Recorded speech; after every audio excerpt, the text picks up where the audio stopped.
evening, everybody. This is me, MC Gamer, and welcome to Hyrule Academy, your weekly show right here on Radio Hyrule, where we talk all about Zelda lore, fan theories, as well as some great music and remixes from the Legend of Zelda series.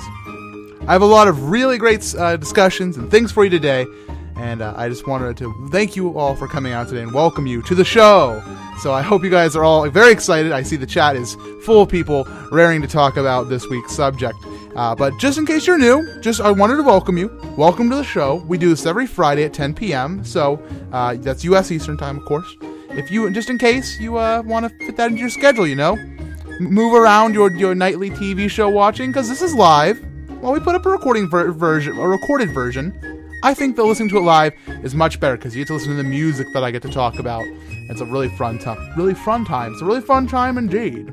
Yeah, I would like to say it is a really fun time. Anyways, guys, we do need to get right into the discussion, because if we delay much longer, we won't have any time at all to listen to some great music, right? Alright, so then let's get right on into the discussions. This week, I want to talk to you guys, my class, about the Ocean King. Who's the Ocean King, though? Well, before we talk about the Ocean King, we have to understand the Wind Waker a little bit. So I'm just going to finish up the story of the Wind Waker very quickly.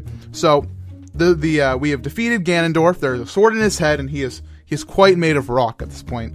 And it is the decision of Link and Tetra to fulfill the King of Hyrule's last wish and to go and find a land. Not to be the new Hyrule, even though they might call it that, but instead for it to be their own land. So they go to find their own land, and they go on a new journey. Tetra and Link go off on adventures, and somehow the wooden King of Reliance boat magically disappears as we start the new game, Phantom Hourglass, for the Nintendo DS. It's a wonderful game. Absolutely a great game.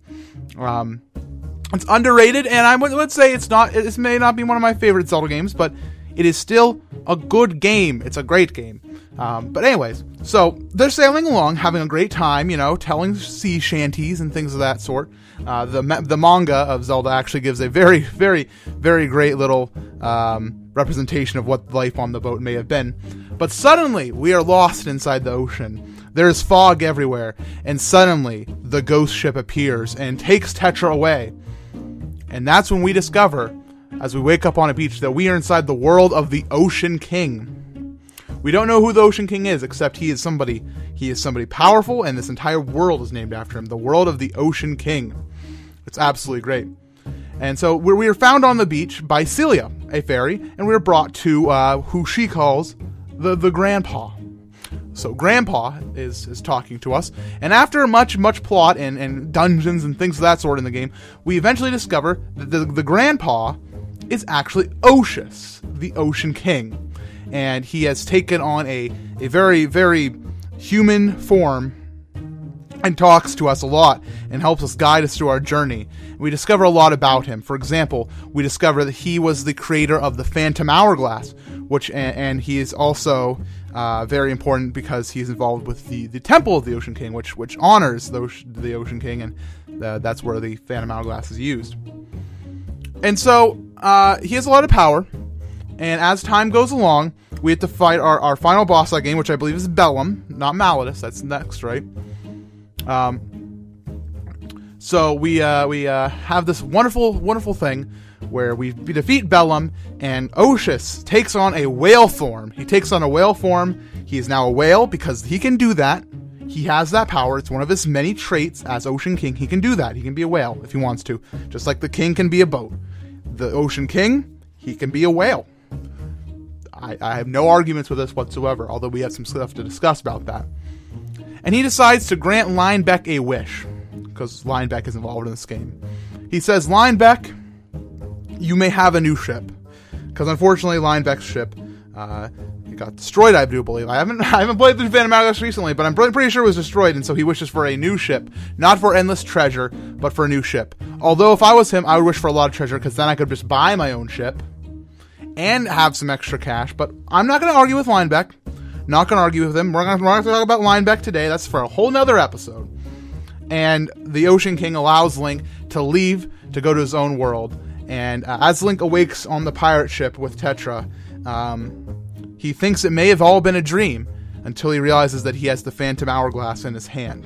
And it's empty, no sands in there. And that's very interesting. It's very interesting to me, the entire story. But the Ocean King is a very powerful figure, and he can grant these wishes. He can become a whale, and he also can take the form of a human when his power is drained. Thanks to Bellum, of course, taking the powers of the Ocean King. That's one of the big notes. Is Bellum has taken the power of the Ocean King. So now I have some questions for you guys. Hope you guys have studied up this week. I gave you guys your warning last week. But we need to figure out some things about the Ocean King. Question A. You must be wondering, is the next question going to be question B? Well, we'll get to that in a moment. Question A. Why does Oceus hide the fact that he is the Ocean King? Why does he not tell us right off the bat, I am the Ocean King and this is what you have to do. I am all important. I'm very important, you know? Why does he not just go out and say that? B. See, it was going to be B. You thought it was going to be 2, didn't you? Well, I fooled you. Question B. Not only was he a whale, or he was not the only whale inside the Zelda series. Is there connections to the Windfish? Jabu, two Jabus, Lord Jabu, or perhaps Jaboon? Is he related to any of these? And how? What specifically ties them together? And question 3. See, I got you. What is the world of the Ocean King? What makes him so powerful in this? What makes him important? What makes him something that you should relate to? Why is the land named after him? Is basically what I'm asking. Why him? I mean, he's powerful, but is he as powerful as the Triforce? Is he as powerful as anything else? Like, what makes the Ocean King so important that the entire world is named after him? That's what I want to know. If you'd like to discuss these questions or ask me any questions, you're free to do so over at radiohyrule.com/chatroom, and I will answer them and feature your thoughts later on inside the show. So start tippy-tapping. I'll be tuning in to the chat and listening in, copying your messages to a nice text document to read later. But for now, my friends, it's time for some music, right? We gotta listen to some music. I got a great set for you tonight. We start off tonight's show with the Wind Waker staff Redux, the Soundscapes, and that is by Zelda Reorchestrated. It's a wonderful track, and I thought, what better way to start than with the end of the Wind Waker, because that's how the whole story of the Ocean King begins. And so I have a few more tracks from Phantom Hourglass for you today, and there's some really great ones in here. But to start out, how about a little bit of Ghost Ship? I'll talk to you guys soon. Thanks for tuning in to Hyrule Academy, every week right here on Radio Hyrule.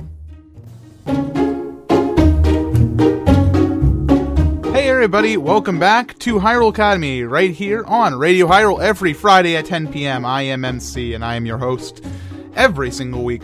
So I had a really great little playlist there set up for you inside our brief time away from our Zelda discussion. And I want to recap what you've been listening to, because that was absolutely some wonderful music. We started out with the Ghost Ship Battle theme from Phantom Hourglass. That was a direct song from the game. No modifications, no remixes. It was just straight up, let's listen to some of this.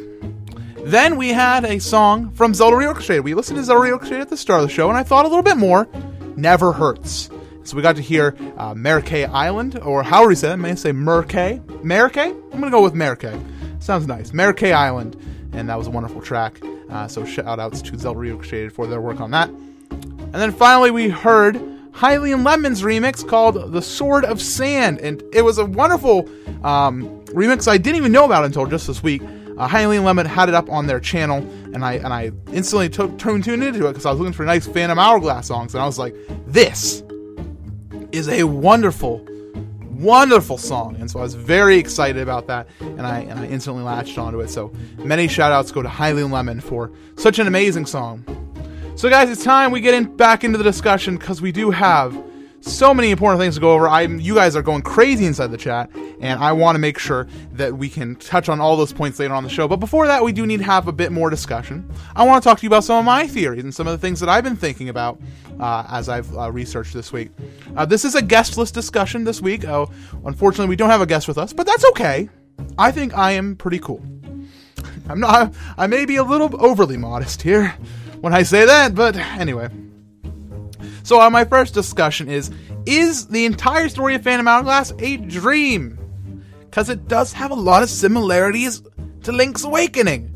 When you really think about it, you break it down, Link is at sea, and then suddenly there is something tragic that happens, and then they wake up on a beach in a new world. And in the end, a whale sends them back to a place, and then they have a familiar thing happen, that maybe makes them think it's real.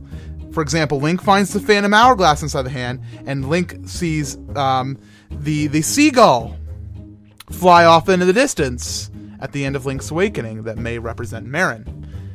So there's a lot of similarities. A lot of people didn't really pick up on that, you know?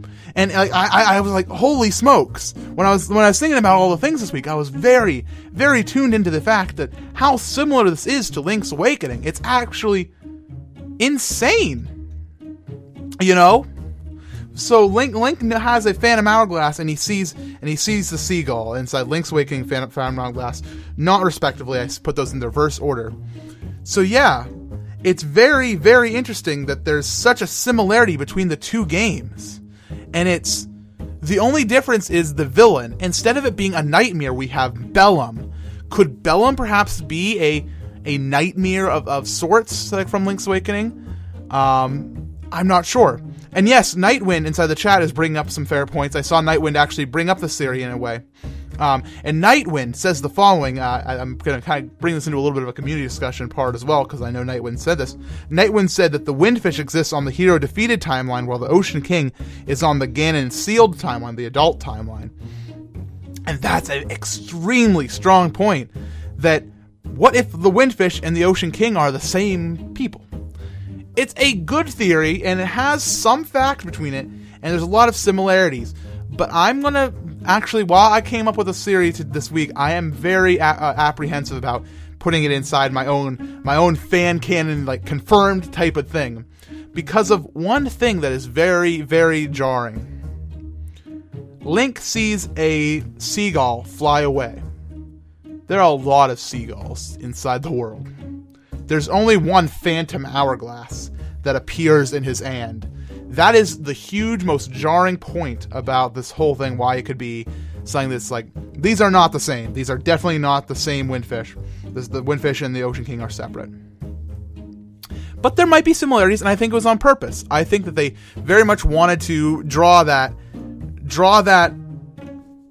conclusion, you know? They wanted to draw that conclusion that they, you know, oh, this reminds me of good old Link's Awakening back in the day. And I didn't realize of how much it drawed similar to Link's Awakening until just this week. So, very many shout-outs go to Phantom Hourglass. That is a very good point. My other thing I wanted to quickly discuss with you is the power of granting wishes that the Ocean King has. Something that you guys may have or may not have noticed, but the Ocean King just made a boat and sent Link back to a world that he may have been lost from. We're going to talk about that inside the community discussion section a little bit later, specifically. But he has some sort of power. Is it the sacred power that I like to talk about here on the show? Does he have a large body of sacred power that he is able to grant these wishes? Is the Ocean King the embodiment of the Triforce inside this world of the Ocean King? What is this? And I have a very joke answer here from Eric, who says, Oshus is highly incarnate. Well, that you bring up a fair point. I'm going to have to reject your fan theory because I don't like thinking of Hylia as a giant whale. But you guys are forgetting something. You guys are forgetting something very big. We have another giant whale that we've seen inside the Zelda series.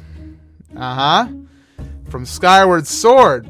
I am forgetting the whale's name right now. This is actually a very, very big issue right now inside my head. But there was the whale inside Skyward Sword who taught you the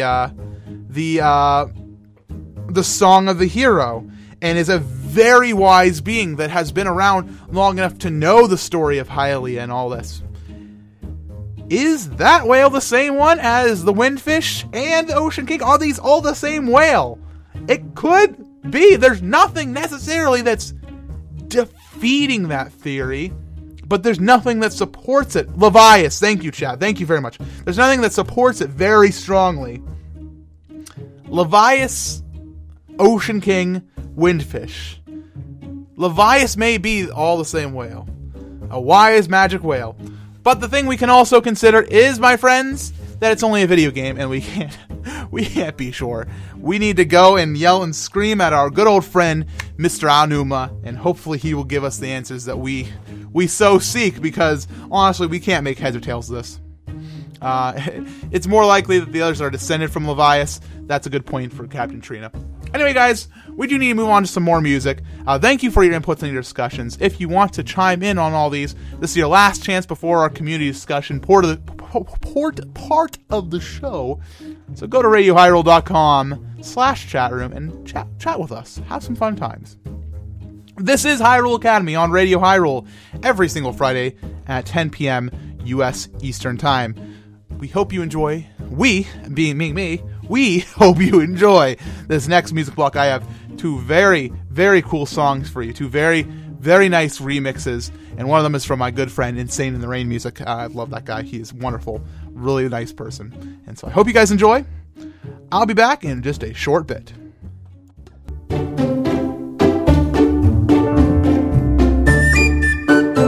Hello, everybody. This is MC, and welcome back to Hyrule Academy, right here on Radio Hyrule. I hope you've had a wonderful evening with me. I have had a wonderful time. It's been a wonderful, stupendous time, and I've been very privileged to be here with you this evening. Anyways, you've been listening to some great music, and I want to let you know what it is, so you can write it down on your little notepad, paper, pen, notepad on .txt, whatever you got. I don't care. I'm not picky. You can be very excited to hear these songs, because I am very excited to have found them. There were two songs I barely knew about. I barely knew these existed until this week. I got to hear Oshus' theme, and that was from Pirates Pero 94. I found him on YouTube. He has a much longer actual display name, but that is his username, so give it a search. Pirates Pero with a P, 94. And it was a little off. I don't think it was incredibly on tune with the actual song, but I think it's okay. Sometimes the best things in life are not perfect, and that's why I really enjoyed it. It felt discomforting, but it felt regal and different. I don't know why I loved this thing that may be flawed, but I thought it was good, and I hope you guys enjoyed to listen to it. And next we heard Sila's Parting Words, and that was, of course, like I said, from Insane in the Rain Music.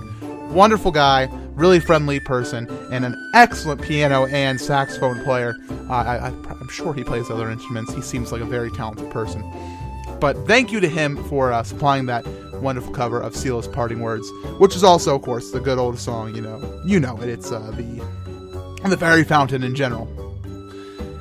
Now, guys, we need to discuss what you guys have been discussing. I need to discuss what you guys have discussed. And I asked you some questions at the start of the show, and we need to go over what you guys were saying. Captain Trina has a lot of stuff here, so I'm sorry if we hear Captain Trina's name a lot, but Captain Trina was on the ball, and Captain Trina owns some things, so we'll get to that a little bit. Yoshi Taro also owned some things, and really made me think this week. I'm very excited for those two, as well as some other people. We'll get right into that right now. Captain Trina's first theory on why the Ocean King decides to take on a human form and not reveal who he is to Link is just simply hiding from Bellum. And that's mostly the biggest answer. As the Ocean King, you don't want to reveal who you are.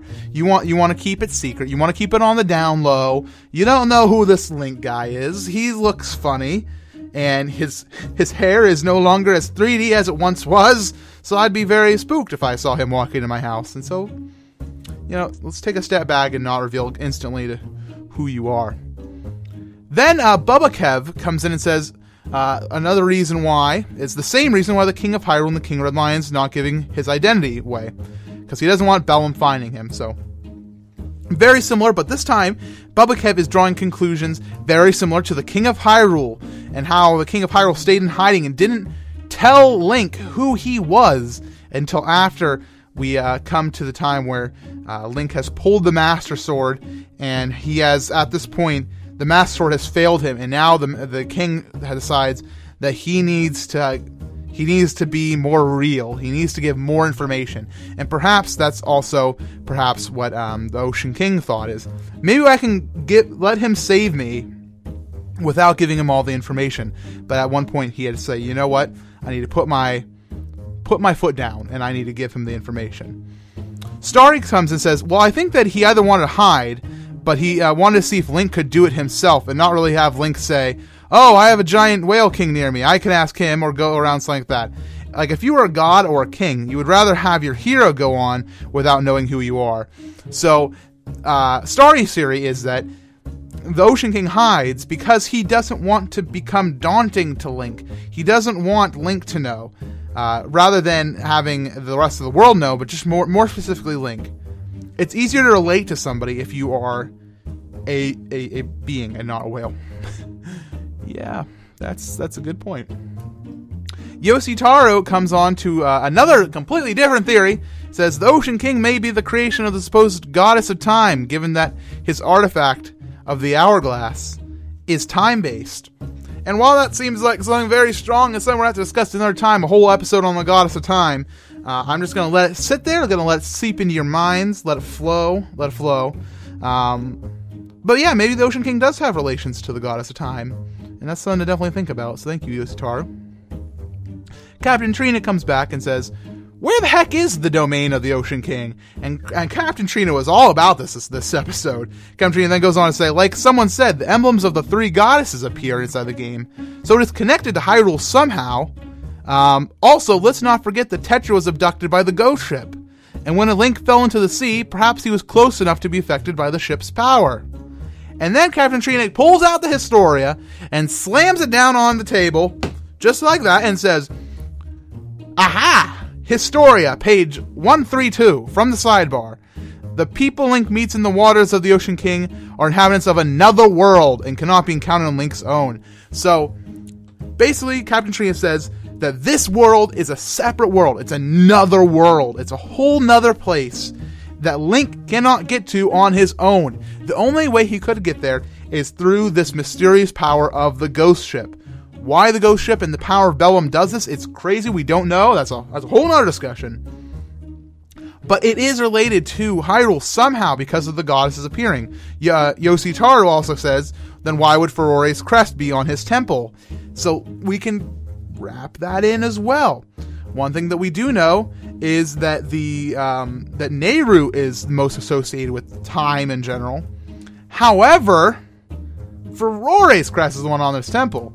There's so much information being thrown at me right now that I can't pull it all straight, but we know it's another world, that somehow you gain entrance to it. The ghost ship is one means of doing so, and getting back is through the power of some immense sacred power through the Ocean King himself. I don't know, man. It's a really crazy stuff and crazy theories that you guys are throwing at me. I can't even process it all. We just need to move on because I have something else that's going to blow our minds in just a moment. One question is that relates to Captain Trina is a response from Slowpoke as a gamer who says, if it is a parallel universe, then I just want to ask, how did Linebeck end up there and later inside the regular universe? Because we do see Linebeck inside Spirit Tracks, inside New Hyrule, the place that they said they would not name it, but they did, just because Link doesn't care. Link and Tetra just don't even care. Anyway, could Linebeck have also been from the other world and traveled there accidentally? I don't think he did, because he sure seemed comfortable in that world. Link, he was all off put. He was wondering where the heck he was. He was confused. He sought knowledge. Linebeck just didn't seem to care. He was just like, I want treasure. I hear that there's stuff inside this temple. I want it. So, Linebeck III, from Spirit Tracks is a different Linebeck. I think he may have. I don't know. I'm confused. I will accept the theory though that Linebeck traveled back to the land of the Great Sea, and from the Wind Waker, along with Link, and they went on to find New Hyrule. So there's a lot of thoughts there, but we have one more that I'm going to throw in your brain right now, guys, and I apologize for doing this to you, but this is a big one. Yoshitaro comes out of nowhere and says, the beast-infesting Levias from Skyward Sword was an ocular parasite, bilocyte. I don't know if that's how you pronounce it, but whatever. And what is Bellum? An ocular parasite. And their designs are very similar. And they were developed around a similar time. Could it be very, very much possible that Levias and the Ocean King and the Windfish are all related? We made a theory about that before the music session last, and this is a huge, huge fact that really cements it into my own fan canon. It's insane what it did, you know? I'm just stunned. I'm perfectly and utterly stunned at that fact that Yoshitaro brought me. So thanks to Yoshitaro for figuring that one out, because that is a huge point, and I am very excited to hear that. And I can't go anymore, guys. I can't go anymore. There's so much that you guys are throwing at me, so many thoughts, and so much that we have to consider and pull in for our conclusions at the end of the show. But for now, my friends, it is time to move on, and it's time to get on with the show. This is Radio Hyrule's very own lore, fan theory, and music show, Hyrule Academy. I'll see you guys after one more quick music session. Hey guys, I hope you have enjoyed today's show. It has been an absolute pleasure to host it this evening. We had an amazing set of discussions, and I know during our community session we had so much thrown at me that I was a little dumbfounded. But I took the time, that 7 minutes from that song, and I composed myself, and I thought to myself, what have we learned, class? What have we learned this week? And I'm going to wrap that all up for you in just a few moments. But for right now, we do need to know what we just listened to, because it was amazing. That was a song from Metal Fortress, and he calls it the Phantom Hourglass Guitar Medley. Very, very, very true. And this guy does a lot of stuff inside this style of Family Jewels, who you may know from the wonderful YouTube. Wonderful YouTube. Shout-outs to YouTube, always providing us with great new musicians.